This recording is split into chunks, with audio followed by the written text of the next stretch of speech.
शाक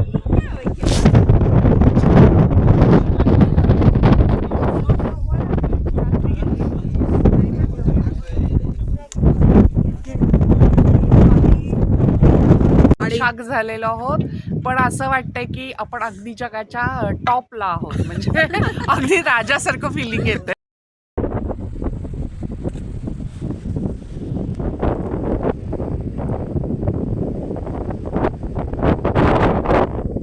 छान वाटतंय की आपल्याला गुरु शिखराचं आणि मनात एकच ध्यास, गिरनारच्या गुरु शिखरावर श्री दत्तगुरूंचे दर्शन, आणि तेही ब्रह्ममुहूर्ताला.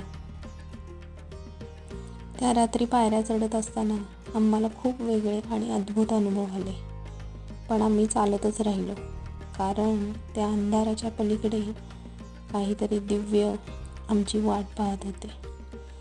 आणि अखेर तो क्षण आला आणि आनंदाने डोळे भरून आले.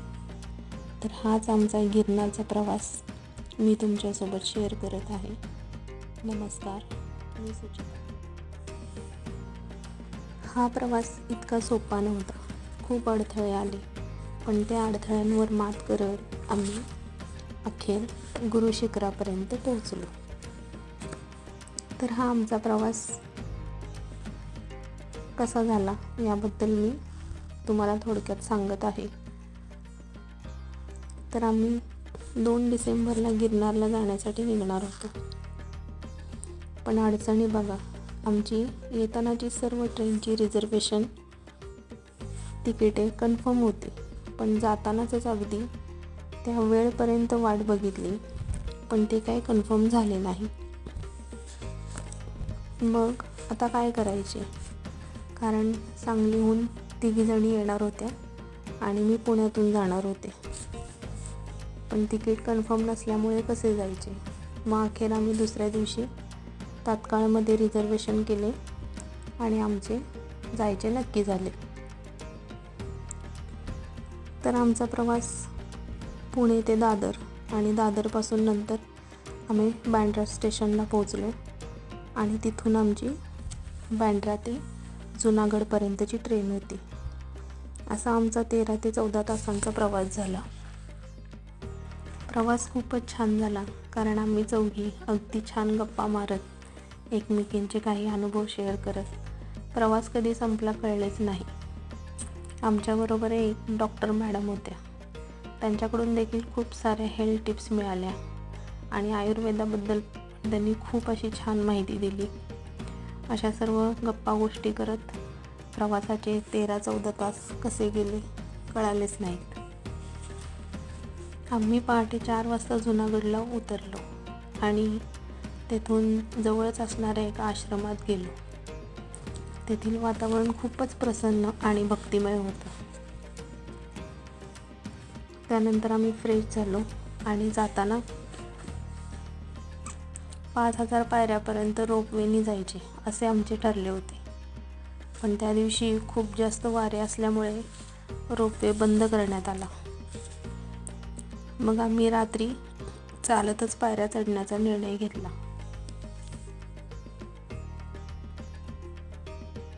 कारण दुपारी उन्हामध्ये चढणं खूप अशक्य होतं. त्या दिवशी होती श्री दत्त जयंती आणि बरेच लोक तिथे दर्शनासाठी आले होते. पण अचानक वाऱ्यामध्ये खूप जोर वाढल्यामुळे रोपवे बंद करण्यात आला. तर लोकांना पायीच 10,000 पायऱ्या चढत दर्शनाला जावे लागले.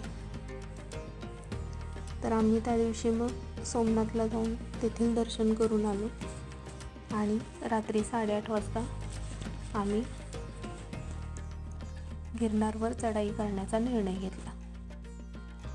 रात्री आम्ही अगदी हलके जेवण घेतले आणि साधारण 8:30ला वरती चढायला सुरुवात केली.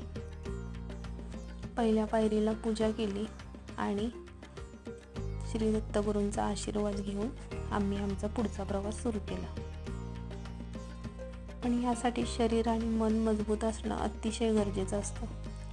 कारण या प्रवासाआधी आम्ही थोडा पायऱ्या चढण्याचा सराव देखील केला होता.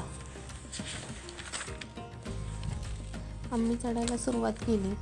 त्या रात्री पौर्णिमा असल्यामुळे चंद्रप्रकाशात वाट शोधणं अगदी सोपं झालं होतं. जाताना ठिकठिकाणी तुम्हाला वेगवेगळी मंदिरे पाहायला मिळतात. तिथे दर्शन घेत आपण पुढे चालत राहतो. रात्रीची वेळ, जोरदार वारा आणि हुडहुडी भरणारी थंडी, असाच आमचा 10,000 पायऱ्यांचा प्रवास चालू होता.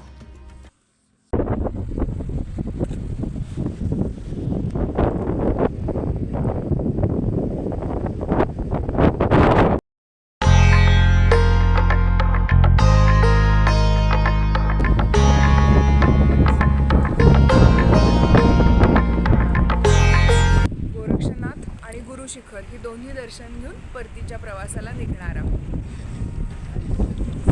पायऱ्या चढताना थोडे थकल्यासारखे वाटत होते, पण दर्शनाची ओढ थांबू देत नव्हती. आम्ही वरती चढत असताना सकाळी गेलेले काही लोक दर्शन घेऊन परत येत होते. वेगवेगळ्या टप्प्यांवर आपण किती पायऱ्या चढलो हे ठिकठिकाणी लिहिले होते. अजून थोडे असे करत न थांबता आम्ही चढतच राहिलो. पुढे जाऊन अंबा माताचे दर्शन घेतले आणि थोडा वेळ थांबून परत चढायला सुरुवात केली. आजूबाजूला वेगवेगळे आवाज येत होते, पण तरीही माघारी न फिरता श्री गुरुदेव दत्त म्हणत आम्ही पुढे चालतच राहिलो. कारण या भीतीवर भक्तीने, श्रद्धेने मात केली होती. आजूबाजूला गिरचे घनदाट जंगल, त्यामुळे थोडी भीती वाटत होती. रात्री वाराही अजून जोरदार आणि थंड होत चालला होता. अक्षरशः हुडहुडी भरत होती. अखेर आम्ही 3 वाजता गोरक्षनाथांच्या मंदिरापर्यंत पोचलो. पुढे अजून जवळपास 3,000 पायऱ्या होत्या. गोरक्षनाथांच्या इथे दर्शन घेऊन पुढे जायला सुरुवात केली.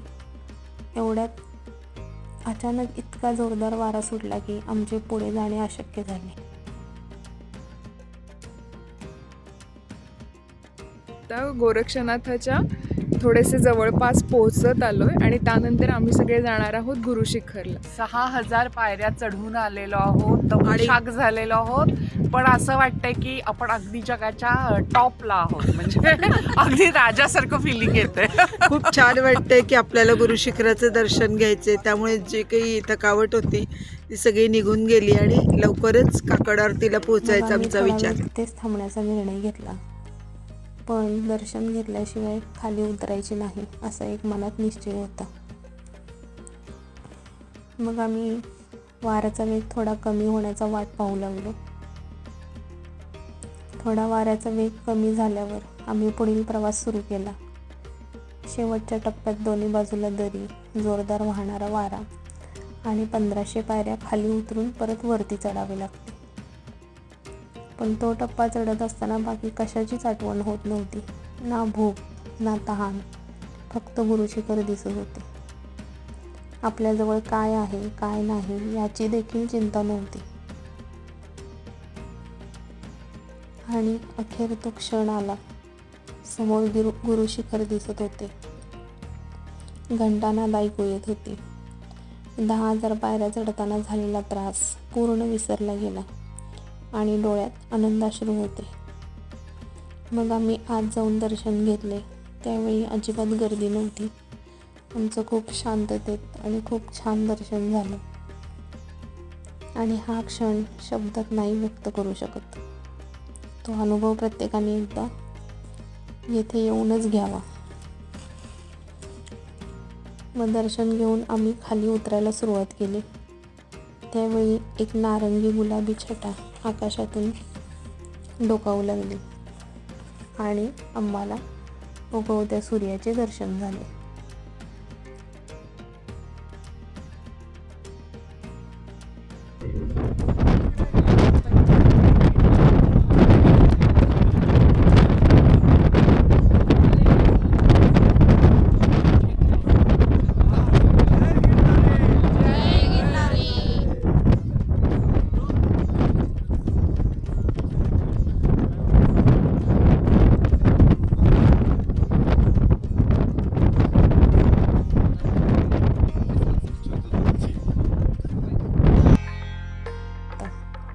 प्रवास माझ्या आयुष्यातील अविस्मरणीय आहे. 10,000 पायऱ्या, अंधार, जंगल, भीती, थकवा, पण यापेक्षा मोठी होती श्रद्धा श्री गुरुदेव दत्त महाराजांवर.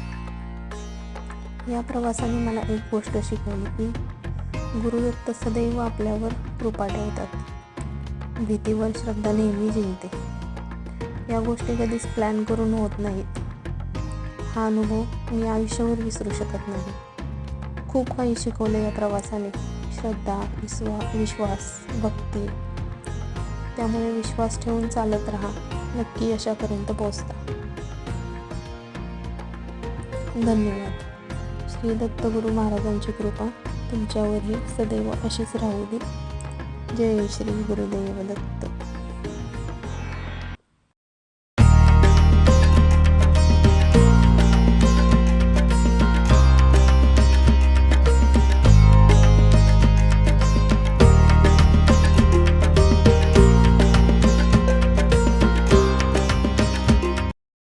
Good morning. आम्ही आता खाली उतरत आहोत आणि रोपवे मधून दिसणारं हे नयनरम्य दृश्य तुम्ही नक्की याचा एकदा आनंद घ्या. आता आम्ही रोपवेतून खाली उतरतोय.